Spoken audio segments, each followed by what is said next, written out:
दिल्ली के मुख्यमंत्री अरविंद केजरीवाल के आज ईडी के समन में शामिल नहीं होने पर कांग्रेस नेता संदीप दीक्षित ने कहा, मैं दिल्ली के मुख्यमंत्री अरविंद केजरीवाल से एक सवाल पूछना चाहता हूं। जब लोकपाल विधेयक पर चर्चा चल रही थी तो मैं उनसे इस पर चर्चा कर रहा था। हमने उन्हें बताया कि लोकपाल आप जो कोशिश कर रहे हैं उसका दुरुपयोग हो रहा है। अगर गलत व्यक्ति लोकपाल बन जाता है और सरकार इसका दुरुपयोग कर सकती है। उन्होंने कहा कि एक राजनीतिक नेता को पारदर्शी होना चाहिए।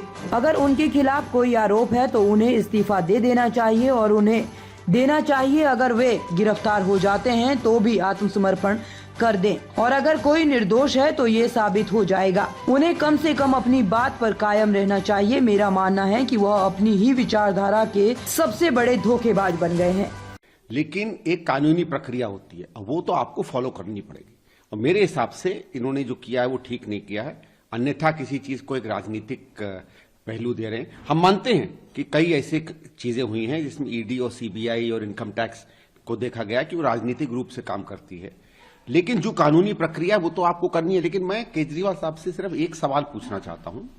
आप लोगों को शायद याद होगा कि जब लोकपाल बिल की चर्चा चल रही थी तो कांग्रेस की पार्टी की तरफ से मैं भी इनसे कई बार चर्चा करता था और हमने उस समय इनसे यह कहा था कि जिस तरीके की लोकपाल का आप निर्माण कर रहे हो वो भयंकर हो जाएगा, वो मिसयूज होने लगेगा। अगर लोकपाल गलत बन जाता है या सरकार उसका गलत इस्तेमाल करती है तो इन्होंने उस समय कहा था कि भाई साहब पारदर्शी दिखना चाहिए नेता को, उसके ऊपर कोई भी आरोप लगे उसको इस्तीफा देना चाहिए, लोकपाल के अधीन चले जाना चाहिए, गिरफ्तारी हो तो गिरफ्तार हो जाना चाहिए और अगर वो इनोसेंट है तो अपने आप वो बात साबित हो जाएगी।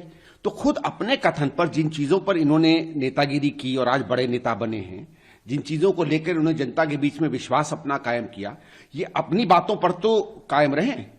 मुझे तो लगता है कि ये अपनी ही विचारधारा के सबसे बड़े धोखेबाज बनते जा रहे हैं।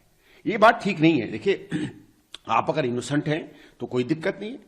इसके पहले और ये कहना कि साहब क्यों बुलाया था, ये तो बिल्कुल तर्क की बात नहीं है। राहुल जी भी गए थे ईडी में, सोनिया जी भी गई थी ईडी में और तमाम नेता गए ईडी में।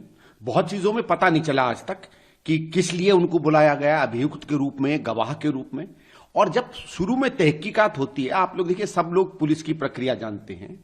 अगर पुलिस को लगता है सही या गलत कि कोई गलत काम हुआ है और उससे संबंधित वो तमाम लोगों से बात करती है, तो वो गवाहों से भी बात करती है, तथाकथित अभियुक्त से भी बात करती है, जिन पर संदेह होता है उनसे भी बात करती है।